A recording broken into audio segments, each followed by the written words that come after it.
Li tkun tistabli ġew sospiżi mill-korp tal-Pulizija wara allegazzjonijiet li użaw violenza eċċessiva u mhux meħtieġa fil-konfront ta' persuni barranin. Jidher li l-informazzjoni waslet għand it-tmexxija tal-korp il-ġimgħa u ġiet ordnata inkjesta dwar il-każ, inkjesta li qed titmexxa mill-Maġistrat Elaine Merċiqa.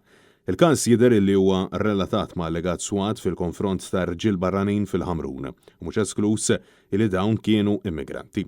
It-tliet tkun tistabbli li jinsabu sospiżi huma mara u tliet irġiel b'sezzjonijiet tal-medja jgħidu li huma ġew irrappurtati minn sħabhom stess, għalkemm dan ma setax jiġi konfermat b'mod indipendenti. Li jużguru illi il-barranin qed jinżammu taħt osservazzjoni wieħed minnhom fl-Isptar Monte Carmeli. Fis-qarrija kelliem għall-korp spjegaw illi dawn l-uffiċjali naqsu gravament fil-qadi ta' dmirijietom u għaldaqstant il-korp avża lill-Maġistrat tal-Assa sabiex tmexxi inkjesta maġisterjali. Filwaqt li l-każ qed ikun investigat b'reqqa, il-korp tal-Pulizija fakkar fl-istqarrija li ħareġ li ma jittollera ebda episodji simili mill-membri tiegħu.